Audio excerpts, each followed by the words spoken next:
கலைஞரை பற்றி பேசுவதற்கும் திருவள்ளுவரை பற்றி பேசுவதற்கும் என் வாழ்க்கையில் எனக்கு எந்த தயாரிப்பும் தேவையில்லை என்று நான் எப்போதும் கருதுவேன்.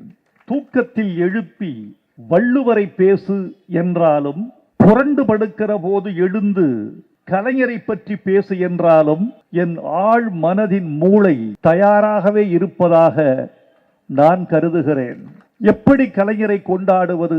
கலைஞரை நேற்று கொண்டாடுகிறது, இன்று கொண்டாடுகிறது, நாளையும் கொண்டாடும். நேற்று கொண்டாடியது உங்களுக்கு தெரியும், நாளை கொண்டாட போவது நம் அனைவருக்கும் தெரியும். இன்று கொண்டாடியதையும் உங்களுக்கு சொல்ல வேண்டும் என்று ஆசைப்படுகிறேன். இந்தியாவின் பிரதமர் நரேந்திர மோடி அவர்கள் கன்னியாகுமரியில் தியானம் செய்ய சென்றார். அவர் சென்ற இடம், அவர் தியானிக்க நினைத்த மண்டபம் விவேகானந்தர் திருமண்டபம். விவேகானந்தர் திருமண்டபத்திற்கு சென்று தியானம் செய்த இந்தியாவின் பெரும் பிரதமர் அங்கே நின்று ஒன்றை வணங்கினார். அவர் நின்றது விவேகானந்தர் மண்டபத்தில், வணங்கியது திருவள்ளுவர் சிலையை. அந்த திருவள்ளுவர் சிலையை நிறுவியவர் முத்தமிழறிஞர், மூதறிஞர், நூற்றாண்டு விழா நாயகன் கலைஞர். எவ்வளவு பெரிய தொலைநோக்கு இருந்திருக்க வேண்டும் ஒரு தலைவனுக்கு! இந்த இடத்தில் காலம் நாளை என்ன மாறுதலையும் செய்யலாம். உலகத்தில் எந்த தலைவனும் இந்த முனைக்கு வந்து போகலாம். இந்த முனை என்பது கன்னியாகுமரி முனை மட்டுமல்ல, 3 கடல்கள் முத்தமிட்டுக் கொள்கிற இடம். இந்த இடம் பூகோளத்தில் ஓர் இடம், இந்த இடம் கடலியலில் ஓர் இடம், இந்த இடம் புவியியலில் ஓரிடம். இந்த இடத்திற்கு யார் வந்தாலும் ஆன்மீகம் உள்ளவர் விவேகானந்தரை வணங்கிவிட்டு போகலாம். ஆன்மீகம் கடந்த பொதுநலவாதி திருவள்ளுவரை வணங்கிவிட்டு போகலாம் என்றுதான் இந்த சிலையை அவர் அங்கு நிறுவினார் என்று நாம் பெருமைப்பட்டுக் கொள்ளலாம். ஒரு உண்மையை சொல்ல வேண்டும் தோழர்களே, கலைஞருக்கு இந்த நூற்றாண்டுக்கு என்ன நினைவு சின்னம் அமைக்கலாம் என்று நீங்கள் எல்லாம் கருதி பார்க்கலாம். சான்றோர்கள் கருதுவார்கள், ஆன்றோர்கள் கருதுவார்கள், ஆட்சியாளர்கள் கருதலாம், நீதியரசர்கள் கருதலாம், தொண்டர்கள் கருதலாம், தலைவர்கள் கருதலாம். அப்படி நினைவு சின்னத்தை எடுத்து முடித்திருக்கிறார் நம்முடைய தளபதி அவர்கள். அழகான சிலையை அமைத்திருக்கிறார் தளபதி அவர்கள். இன்னும் நூலகத்தை நிறுவி இருக்கிறார் தளபதி அவர்கள். ஆனால் இவைகளெல்லாம் நினைவு சின்னங்களாக திகழுமே தவிர பூரணம் ஆனவை என்று நான் கருத மாட்டேன். பூரணம் என்று நான் கருதுவது ஒன்றைத்தான். சிங்கப்பூரில் ஒரு பிரதமர் இருந்தார். அந்த பிரதமர் தான் மலேசியாவிலிருந்து பிரிக்கப்பட்ட அல்லது மலேசியாவிலிருந்து தூக்கி எறியப்பட்ட, இன்னும் சொல்ல போனால் இந்த வார்த்தையை சொல்வதற்காக என்னை நீங்கள் பொறுத்து கொள்ள வேண்டும், வரலாறும் என்னை மன்னிக்க வேண்டும்.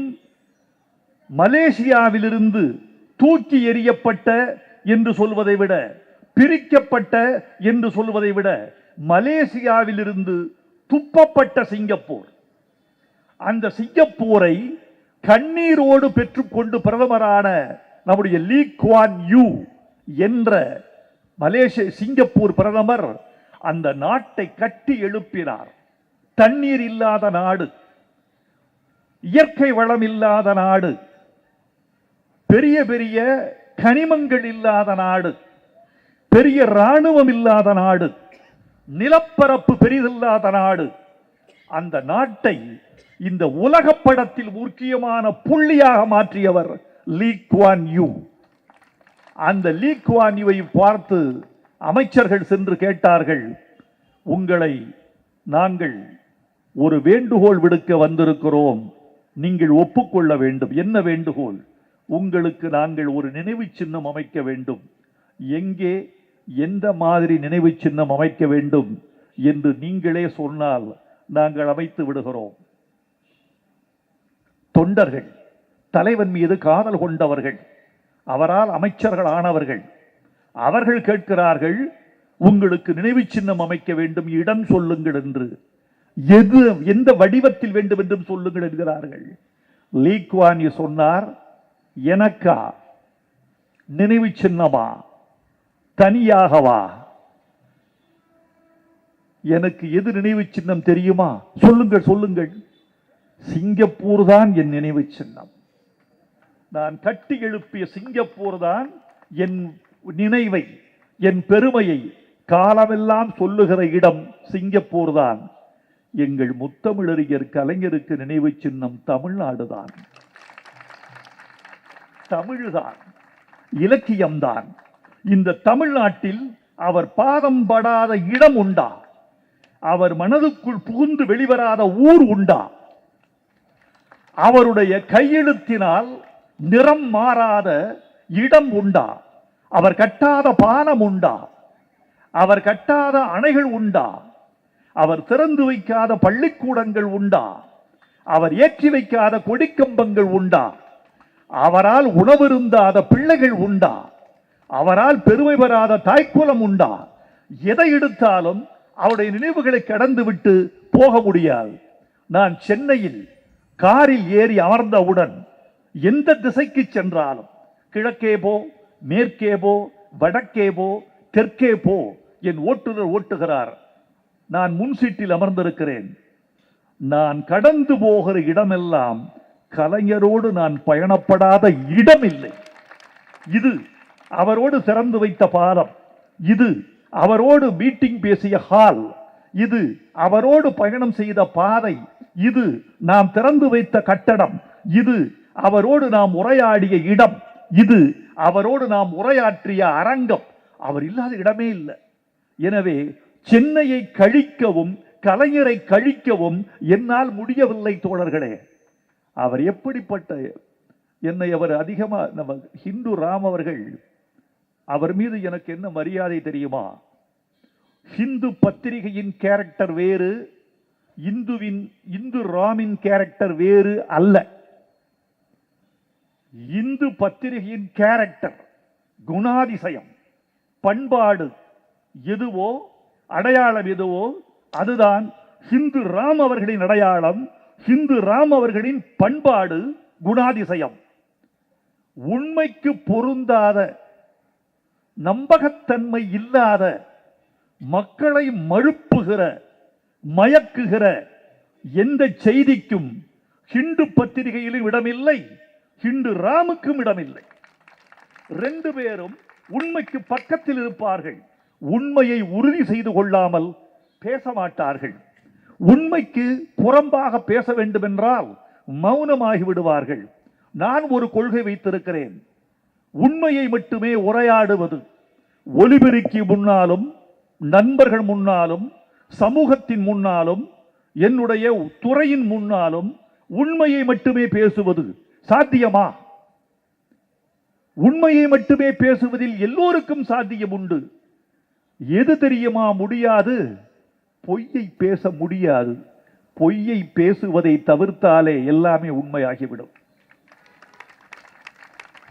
பொய்யை பேசுகிற போது மௌனமாகி விடுவது, பொய்யை பேசுகிற போது உரையாடலில் இருந்து ஒதுங்கி விடுவது, பொய்யை பேசுகிற போது நம்மை நாமே துணித்துக் கொள்வது, தனித்துக் கொள்வது. இப்படி வந்தா பொய்யை பேச முடியாது.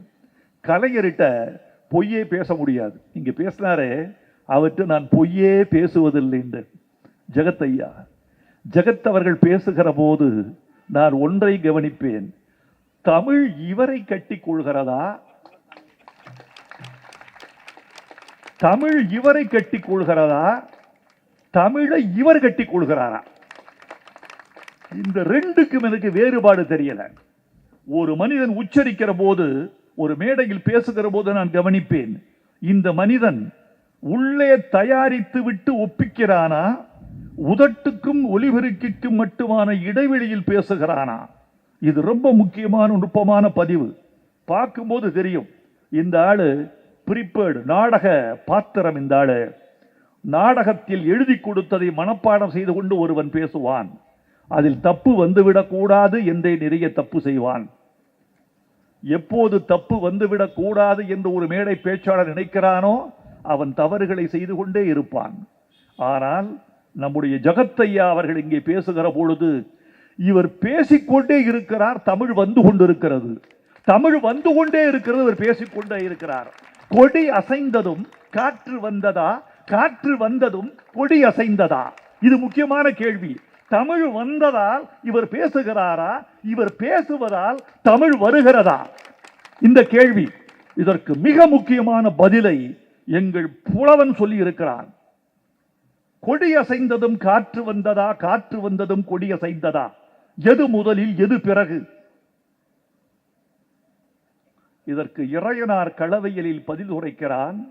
ஹிண்டுராம் அவர்களே, இப்படி ஒரு சொல்லாடல் எந்த மொழியிலாவது உண்டா? நீங்கள் ஆழப்படித்த ஆங்கிலத்தில் உண்டா என்று எனக்கு சொல்லிவிட்டு போங்கள். சொல்றான், கொடி அசைந்ததும் காற்று வந்ததா, காற்று வந்ததும் கொடி அசைந்ததா? அவன் சொல்றான், இருள் வந்ததால் ஒளி வந்ததா, இல்ல ஒளி வந்ததால் இருள் விலகியதா? ஒளி வந்ததால் இருள் விலகியதா, இருள் விலகியதால் ஒளி வந்ததா? இந்த கேள்வி கேட்டு சொல்றான், ரெண்டுக்கும் இடைவெளி இல்லை, ஒரே சணத்தில் நிகழ்வது. This is the logic. This is the antic logic of Tamil to this question, to this strong question. ரொம்ப ஆழமான பதில். இதுக்கு என்ன வித்தியாசம்? விளக்கு வருவதும் இருள் விலகுவதும் ஒரே புள்ளியில் வித்தியாசம் இல்லாமல் நிகழ்வது. ஜெகத் ரட்சகன் பேசுகிற போது தமிழ் வருவதும் உச்சரிப்பதும் ஒரே புள்ளியில் இடைவெளி இல்லாமல் நிகழ்வது. அவர் சொன்னார், அவரிடம் பொய் சொல்ல முடியாது என்று. நான் அவர் பொய்யை எப்படி தேர்ந்தெடுப்பார் என்று சொல்லுகிறேன். ராம் எனக்கு சொன்னார், அதிகாலையில் உங்களோடு அவர் பேசுகிற சம்பவங்களை எல்லாம் சொல்லுங்கள், அதற்கு மட்டுமே ஒரு நாள் வேண்டும். அவரோடு பேசிய நாட்களை எண்ணி எண்ணி பார்க்கிற போது இன்னும் அதிகாலையில் காலையில் காலை கடன்களை முடித்துவிட்டு வாக்கிங் சென்று விட்டு உடல் வேர்வையை துடைத்துக் கொண்டு துண்டை விதறியிட்டு வெறும் மார்போடு பேப்பர் படிக்க தொடங்குகிற பொழுது என் குயில் சத்தங்களுக்கும் பறவைகளின் சத்தங்களுக்கும் மத்தியில் ஒரு குரல் கேட்கிறது, கவிஞனே சௌக்கியமா, கவிஞனே சௌக்கியமா. அது ஒரு அசரீரி குரல், அசரீரி குரல். அது என் பிரமையாக இருக்கலாம், என் கற்பனையாக இருக்கலாம், என் கனவாக இருக்கலாம். அந்த குரல் இனிமேல் கனவு குரல் தானா என்ற ஏக்கத்தில் நான் சில நிமிடங்கள் மௌனமாக இருந்துவிட்டு என் பத்திரிகைகளை புரடத் தொடங்குகிறேன். அவர் எப்படி சோதிப்பார் தெரியுமா? ஒரு நாள் மூத்த தலைவர் முரசொலி மாறன் அவர்களுக்கும் எனக்கும் ஒரு வாக்குவாதம். முரசொலி மாறன் அவர்கள் வீட்டில், முரசொலி மாறன் அவர்களை பார்க்க போயிருக்கிறோம் கலைஞரோடு. வீட்டில் ஒரு வாக்குவாதம், நிறைய பேசிக்கொண்டே வந்தவர்கள். ஒரு வாக்குவாதம் வந்துருச்சு. இயைபு தமிழில் சொற்கள் இயைபு சொற்கள் இருக்குல்ல, மலை, கலை, விலை, அங்கே, இங்கே, எங்கே, இதெல்லாம் இருக்குல்ல. நட்டம், கட்டம், பட்டம், விட்டம், இது இயைபு சொற்கள். இது எதுகை சொற்கள் என்றும் சொல்லலாம், வியைபு சொற்கள் என்றும் சொல்லலாம். இந்த கலைஞர் இந்த இயைபு சொற்களை நிறைய பயன்படுத்துவார். அப்படி பயன்படுத்துகிற போது நான் சொன்னேன், உங்கள் காலத்தில் இயைபு சொற்கள் இயல்பாக இருந்தன, இன்றைக்கு செயற்கையாக இருக்கின்றன. கஷ்டம், குஷ்டம், நஷ்டம் இப்படி போடுறாங்க. இதெல்லாம் என்ன இயைபு? ஓசை ஒன்றாக வந்து விட்டால் மட்டும் இயைபாகி விடுமா? அண்ணா ஒரு முறை சொன்னார் என்று நான் சொன்னேன். இந்திய எதிர்ப்பு போராட்டத்தில் நிறைய பேர் சுடப்பட்டு செத்தார்கள். அப்படி யாரும் சுடப்பட்டு சாகவில்லை, எண்ணிக்கை அது இல்லை என்று முதலமைச்சராக இருந்த பக்தவச்சலம் சட்டமன்றத்தில் சொன்னார். சட்டமன்றத்தில் அவர் சொல்வது உண்மைக்கு புறம்பானது, கருணையற்றது, நேர்மையற்றது என்று கண்டுகொண்ட அண்ணா சொன்னார், எங்கள் முதலமைச்சருக்கு உள்ளம் இருக்கும் என்று நினைத்தேன், உள்ளம் இருக்க வேண்டிய இடத்தில் ஒரு பள்ளம் இருக்கிறது. ஏன்னா பியூட்டிஃபுல் வேக்கண்டா இருக்குன்னாரு சார். ஹிருதயம் ஹார்ட் இல்லை, ஹிருதயம் வேக்கண்டா இருக்கு, ஒண்ணுமே இல்லை. உள்ளம் இருக்கும் என்று நினைத்தேன், உள்ளம் இருக்க வேண்டிய இடத்தில் ஒரு பள்ளம் இருக்கிறது என்று அண்ணா சொன்னார். இது சொல்லும் போதே உள்ளத்தை கொள்ளை கொண்டு விட்டது ஐயா. இப்படியல்லவா இருக்க வேண்டும் என்று சொன்னேன். முரசொலி மாறன் குறுக்கிட்டார், அது அண்ணா சொன்னது இல்லை, கலைஞர் சொன்னதுன்னார். எவ்வளவு பெரிய ஆள் முரசொலி மாறன் அவர்கள்! நான் மதிக்கிற ஒரு அரசியல் மேதை, கலைஞருக்கே ஒரு ஞான துணையாக விளங்கியவர், கலைஞருக்கு ஒரு ஞான குருவாக கூட இருந்தவர். யார் சொன்னாலும் கொஞ்சம் தயங்குகிற கலைஞர் முரசொலி மாறன் அவர்கள் சொன்னால் தயங்க மாட்டார். அவரை கோபித்துக் கொண்டு போவதை நான் பார்த்திருக்கிறேன். நீங்க எது வேணாலும் செஞ்சுட்டு போங்க, என்னை விட்டுருங்க, இப்படியெல்லாம் சொல்லிட்டு போயிருக்காரு. அப்படிப்பட்டவர் என் பேச்சை மறுக்கிறார். நீங்கள் சொன்னது அண்ணா சொன்னது இல்லை, நம்ம கலைஞர் சொன்னது. கலைஞர் பேசாம இருந்தார். நான் சொன்னேன், இல்லையா, நான் ஆதாரத்தோடு எதையும் சொல்ல வேண்டும் என்று ஆசைப்படுகிறேன். இது அண்ணா சொன்னதுதான், சட்டமன்றத்தில் அண்ணா சொன்னதுதான். உன்னை முரசொலி மாறன் சொல்லுகிறார், உங்களுக்கு தெரியாது, உங்களுக்கு தெரியாது, இது கலைஞர் தான் சொன்னார். இல்லை, நான் அவர் அவ்வளவு அழுத்தி பேசியவுடன் நானும் அழுத்தி பேசக்கூடிய தொனியை குறைத்து கொண்டேன். ஏனென்றால் மேம்பட்டவர், உயர்ந்தவர், மூத்தவர், அவருக்கு நான் மரியாதை தர வேண்டும். என் சொல்லில் மட்டும் உறுதியை வைத்துக் கொண்டு குரலை குறைத்து கொண்டேன். நீங்களும் இதெல்லாம் செய்யணும். ஒரு சொல்லை அழுத்தமாக சொல்ல வேண்டும் என்று நினைத்தால், இல்லை இல்லை நான் உறுதியா சொல்றேன், இப்படிதான் சொல்லணும். இல்லை நான் சொல்றத கேளு சொல்லக்கூடாது. உறுதி என்பது கருத்தில் இருக்கணும். நான் சொன்னேன், இல்லைங்க ஐயா, நான் உறுதியா சொல்ல முடியும், இது அண்ணா சொன்னதில், இது கலைஞர் சொன்னதில்லை, அண்ணா சொன்னதுதான். நான் கலைஞரையே பார்க்கிறேன், அவர் பத்திரிகை படிச்சுட்டு இருக்காரு,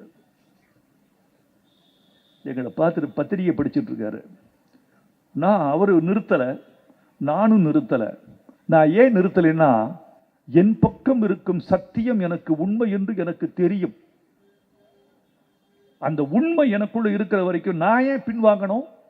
எவ்வளவு பெரிய ஆளா இருந்தாலும் ஐயா உறுதியா சொல்றேன், அது அண்ணா சொன்னதுதான், சட்டமன்றத்தில் சொன்னதுதான், பக்தவச்சலத்துக்கு விரோதமாக சொன்னதுதான், இந்திய எதிர்ப்பு போராட்ட காலத்தில் சொன்னதுதான் சொல்றேன். 7 நிமிடம் எனக்கு அவருக்கு ஆர்கியூமெண்ட் போச்சு. கலைஞர் பேப்பரை மூடி வச்சாரு. இல்லை இல்லை வைரமுத்து சொல்றதா சரி, அது அண்ணா சொன்னதுதான். 7 நிமிஷம் கழிச்சு நான் அப்படியே சாரி சொல்லிட்டு ஐயாவோட கலைஞரோட கிளம்புறேன். கிளம்பி கோபாலபுரத்தை தாண்டி சிஐடி காலனிக்கு போகிறோம்.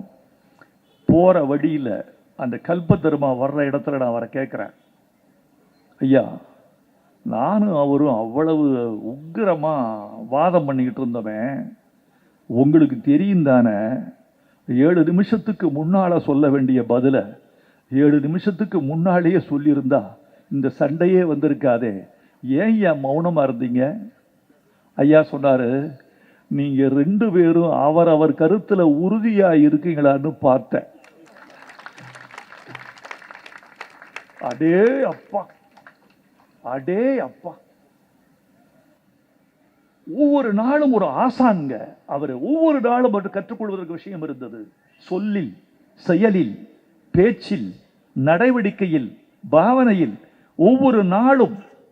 ஒரு முறை ஒரு முக்கியமான, இது சொல்றதுக்கு இனி சொல்லலாம், 100 ஆண்டு கடந்த பிறகு இதை ஒரு நாள் அவர் நான் உட்கார்ந்து பேசிட்டு இருக்கோம். ரொம்ப நேரம் பேசிட்டோம். ஐயா நான் விடைபெறட்டுமா, இப்படித்தான் கேட்பேன். ஐயா நான் விடைபெறட்டுமா, எனக்கு விடை கொடுக்குறீங்களா, நான் போயிட்டு வர்றேன். கீழே இருந்து ஒரு ஃபோன் வந்தது, உங்களை பார்க்க இவர் வந்திருக்காரு, ஒரு முக்கியமான அரசியல் தலைவர், எதிர் முகாமில் இருந்து ஒரு அரசியல் தலைவர், எதிர் முகாமில் இருந்து இப்போ உறவா இருக்கிறவர். அவர் உட்கார்ந்தார். அவர் சொன்னார், கீழே வந்திருக்காரு, அனுப்பட்டுமா? மேலே அனுப்புங்க. கலைஞர் சொல்லிட்டார் சண்முகநாதன்கிட்ட, அனுப்பு. நான் எழுந்து நிற்கிறேன், நான் விடைபெறட்டுமா அப்படின்னா, நீங்கள் கொஞ்ச நேரம் உட்காரணும். அப்படியா, சரி உட்காந்துட்டேன். அவர் சொன்ன பிறகு என்ன, உட்காந்துட்டேன். அந்த தலைவர் வந்தார், 2 நிமிஷம் பேசிட்டு இருக்காரு, 3 நிமிஷம் 4 நிமிஷம் என்னையே பார்க்கிறாரு. நான் எப்போது எழுந்து போவேன் என்று பார்க்கிறார். ஏனென்றால் உள்சட்டையில் ஒரு ரெக்கமெண்டேஷன் வச்சிருக்காரு. அவர் உள்சட்டையில ஒரு பரிந்துரை கடிதம் வந்திருக்கார். அது என்ன என்று கலைஞருக்கு தெரியும், அது இயலாது என்பதும் அவருக்கு புரியும்.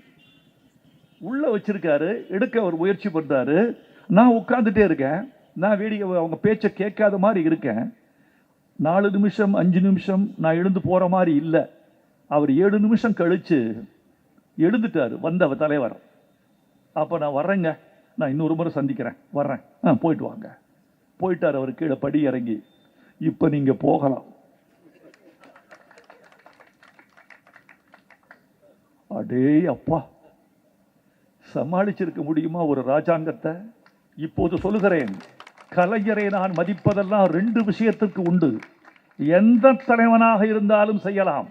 முதலமைச்சராக இருக்கிற யாரும் நிதி ஒதுக்கலாம், முதலமைச்சராக இருக்கிற யாரும் பாலம் கட்டலாம், முதலமைச்சராக இருக்கிற யாரும் அணை கட்டலாம், முதலமைச்சராக இருக்கிற யாரும் அதிகாரிகளை மாற்றலாம், முதலமைச்சராக இருக்கிற யாரும் எந்த அரசு பணியையும் செய்யலாம்.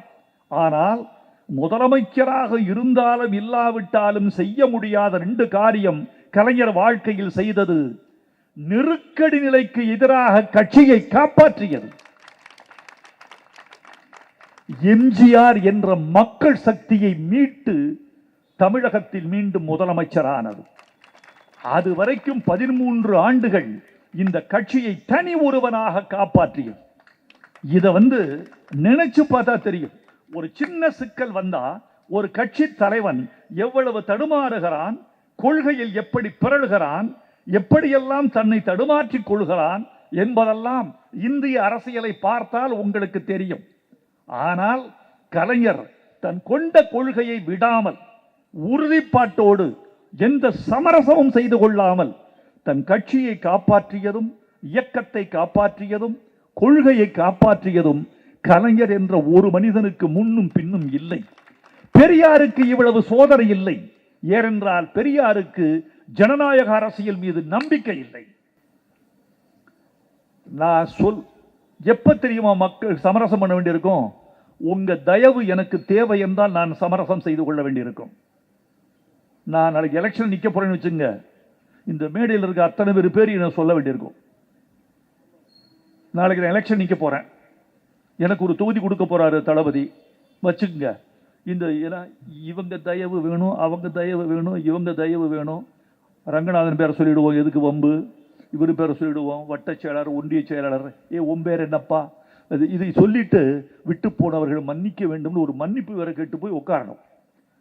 உங்கள் தயவு எனக்கு தேவையில்லை என்கிற போது நான் யாருக்கும் அடிமை இல்லை. இதுதான் பெரியார். நான் சொல்றேன், உனக்கு அறிவு இருந்தா கேட்டுக்க, அறிவு இல்லைதான் விட்டுட்டு போ. நானே தப்புன்னு சொல்லிட்டு போ.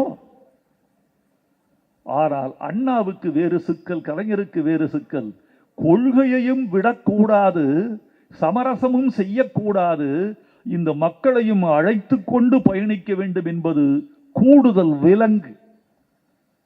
இந்த கூடுதல் விலங்கை கைகளிலும் கால்களிலும் தோள்களிலும் பூட்டிக் கொண்டு எங்கள் ஆட்கள் பயணப்பட்டார்கள். அதுதான் மிகப்பெரிய வரலாறு என்று நான் நினைக்கிறேன். கலைஞரை நினைத்தால் எனக்கு வருகிற சின்ன சின்ன துன்பங்களை எல்லாம், ஏப்பா இந்த பொய் சொல்றான், நம்மளை பத்தி பழி சொல்றான், அயோக்கியத்தனம் பண்றான், எல்லாம் தெரியுது, எல்லாம் நமக்கு புரியுது. இது சூழ்ச்சி பண்றாங்க, நம்மளை சினிமா துறையை விட்டு அகற்ற பார்க்கிறார்கள்.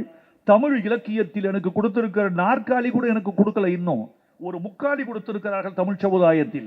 அந்த முக்காலியை பறிக்க பார்க்கிறான். எனக்கு என்னவோ புகழ் இருப்பதாக கருதுகிறான். எனக்கு என்ன புகழ்? 4 பேருக்கு என்னை தெரியும். இந்த புகழை வைத்து நான் ரொட்டி வாங்குவதா? இந்த புகழை வைத்து நான் அரிசி வாங்குவதா? இந்த புகழை வைத்து நான் என்ன தோசை சுட்டு சாப்பிடுவதா? இந்த புகழை நீயே வைத்துக்கொள் போ எனக்கு புகழெல்லாம் வேண்டாம், இந்த புகழ்தானே உறுத்துகிறது, நீயே எடுத்துக்கொண்டு போ என்று விலகி நிற்கிறேன். அப்போதும் என் மார்புக்கு எதிரே ஈட்டியும் வில்லும் வேளும் வந்து விழுகின்றன. ரைட்? இப்படி சாதாரணமான எனக்கே இவ்வளவு எதிர்ப்பு என்றால், கலைஞர் ஒரு கொள்கையை தூக்கி சுமந்தவனுக்கு, இயக்கத்தை தூக்கி சுமந்தவனுக்கு, இன்னும் சொல்ல போனால் நான் ஒரு முக்கியமான வார்த்தை சொல்லுகிறேன், காலத்தை தூக்கி சுமந்தவனுக்கு எவ்வளவு எதிர்ப்பு இருக்கும். அந்த எதிர்ப்பை எல்லாம் அவர் தாண்டி வந்ததுதான் மிகப்பெரிய வெற்றியாக நினைக்கிறேன். அவர் என்ன சொல்லுவது, எத்தனை நகைச்சுவையை சொன்னார் நம்முடைய ஜெகத் அவர்கள். நினைக்க நினைக்க நெஞ்சூரும் அனுபவம் என்றால் கலைஞர் தான். இப்போது கூட எனக்கு நேரம் ரொம்ப யாருக்கு நான் கொடுத்துற மாட்டேன், வாங்க பத்திரிகை இன்விடேஷன் கொடுக்க வர்றீங்களா, உட்காருங்க, நான் வர்றதுக்குள்ளேயே நீங்கள் காஃபி சாப்பிட்ருங்க, நான் வருவேன், வந்த பிறகு நான் நாற்காலியில் உட்கார மாட்டேன், உங்களை வணங்குவேன், கொடுங்க என்று வாங்கி கொண்டு போய்விடுவேன். எனக்கு நேரம் வேற வேலை இருக்கு, எனக்கு வேற வேலை இருக்கு. உங்களை மதிச்சிட்டேன், நான் முடிஞ்சா வர்றேன், போய் சொல்ல மாட்டேன். இந்த விழாவுக்கு வர முடியாதுங்க, வர முடியாது, வர்றேன்னா வர்றேன், இந்த உண்மையா இருப்போம், இப்படி பண்ணிக்கிறேன்ல. கலைஞருக்கு எத்தனை இப்படி அப்படி இருந்து நேரமில்லாத நான் கூட யாரோ ஒருவரோடு கொஞ்சம் பேசுகிறேன் என்றால் அவர் கலைஞரை பற்றி பேச தொடங்குகிறார் என்று அர்த்தம். அவர் கலைஞரை பற்றி பேசினால் உட்காருங்க கொஞ்சம் பேசலாம், இந்த மனசில் இருக்கு. ஒரு நாள் காவல்துறை அதிகாரிகளின் கூட்டம். ஒரு தலைவன் தொண்டர்களை மட்டுமல்ல, குடும்பத்தை மட்டுமல்ல, அமைச்சர்களை மட்டுமல்ல, அதிகாரிகளையும் எப்படி அணைத்துக் கொண்டு போவான் என்பதற்கு இவரை மாதிரி ஒருத்தரை பார்க்க முடியாது. பல அமைச்சர்களுக்கு அதிகாரிகளின் பேரே தெரியாது, ஃபுல்லா அதிகாரிகளை போல அப்படி ஃபிங்கர் டிப்ஸ்ல வச்சிருப்பார் கலைஞர். இவர் எதற்கு பொருத்தம், அவர் எதற்கு பொருத்தம், இவர் எங்கிருந்து வந்தார், என்ன செய்தார், எந்த நேரத்தில் எந்த கமெண்ட் அடித்தார். It's very important mister Ram sir, it's very important. எந்த நேரத்தில் என்ன கமெண்ட் அடித்தார் அது வரைக்கும் அவர் ஜட்ஜ் பண்ணி வச்சிருப்பார். ஒவ்வொரு ஆட்சிக்கு தகுந்த மாதிரி வேற வேற கமெண்ட் அடிப்பாங்க அதிகாரிகள். அது அவர்கள் இயல்பு அல்லது ஒரு நகைச்சுவை என்று கூட கருதி கொள்ள விட்டலாம். காவல் அதிகாரிகளின் கூட்டம். அந்த கூட்டத்தில் டிஜிபி வந்திருக்காரு, அவர் ராஜ்மோகன் அவர் பேரு. காவல்துறை அதிகாரிகள் போல நிறைஞ்சிருக்காங்க. காவல்துறை அதிகாரிகள் கூட்டம் முடிகிறதுக்கு முன்னாடி இந்த டிஜிபி முதலமைச்சர் முன்னாடி அந்த காவல்துறையை பற்றி ஒரு 5 நிமிஷம் பேசணும். அவர் 5 நிமிஷம் பேச வந்தவர் நடுங்குது, உடம்பு இருக்கு நடுங்குது. ஏன்னு கேட்டா, முதலமைச்சருக்கு முன்னாடி பேசி அவருக்கு பழக்கம் இல்லை. அதுவும் இல்லாம பல அதிகாரிகள் ஆங்கிலத்தில் வல்லவர்களாக இருப்பார்கள்.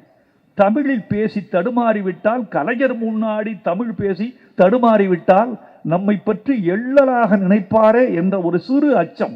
தப்பு இல்லை. அதனால முதலமைச்சர் முன்னாடி பேசுறதுக்கு கை நடுங்க ஆரம்பிச்சிருச்சு. உடனே அவர் அதை சமாளிக்கிறாரு டிஜிபி.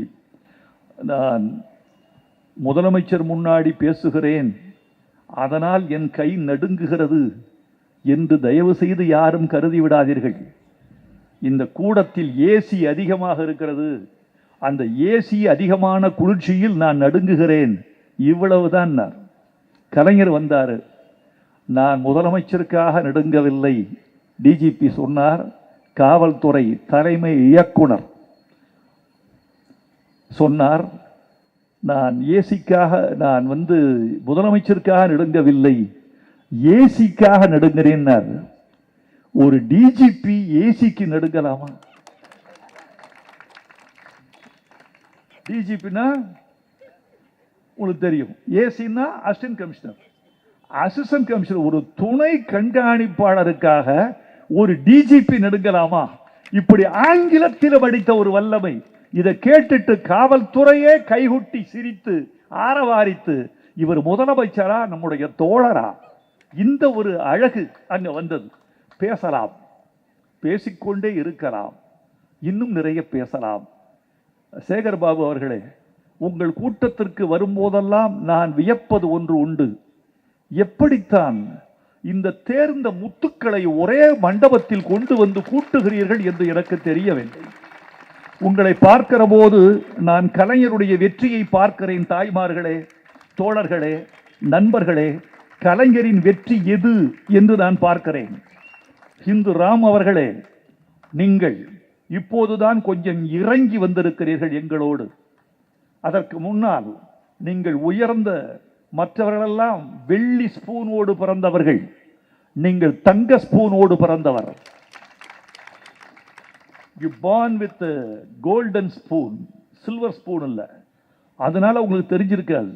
50 ஆண்டுகளுக்கு முன்னால் இதே போன்ற ஒரு கூட்டத்தை கூட்டினால் இத்தனை பேர் வந்திருப்பார்கள். யாருக்கும் நாற்காலி இராது. இவர்கள் மண் தரையில் அமர்ந்திருப்பார்கள். நடப்பதற்கு கூட சிகப்பு கம்பளம் விரித்திருக்கிறார் சேகர் பாபு. இங்க இது நடக்காது. அது மட்டுமல்ல, இங்கே அமர்ந்திருக்கிற தாய்மார்கள், நீங்கள் நிறந்தான் கருப்பு, ஆனால் உங்கள் தோற்றம் சிறப்பு. அழகாக இருக்கிறீர்கள், தூய்மையாக இருக்கிறீர்கள், சின்ன சின்ன நகைகள் அணிந்திருக்கிறீர்கள். அதைவிட உங்கள் புன்னகையை அணிந்திருக்கிறீர்கள். நீங்கள் பஞ்சமில்லாத வாழ்க்கையை வாழ்கிறீர்கள். நீங்கள் குறையில்லாத ஒரு வாழ்க்கைக்கு உங்களை தயாரித்துக் கொண்டிருக்கிறீர்கள். 50 ஆண்டுகளுக்கு முன்னால் இந்த சபையில் உட்கார்ந்த தமிழச்சிகளுக்கும் தமிழர்களுக்கும் 50 ஆண்டுகளுக்கு பின்னால் கலைஞர் ஆட்சி செய்து முடித்த 100ஆண்டு நிறைவு விழாவில் காணுகிற எங்கள் தமிழச்சிகளுக்கும் தமிழர்களுக்கும் வேறுபாடு இருக்கிறது. நீங்கள் கலைஞரால் துடைத்து வைக்கப்பட்ட தங்கங்கள். வாழ்க கலைஞர், வாழ்க தமிழகம், வெல்க தளபதி. நன்றி, வணக்கம்.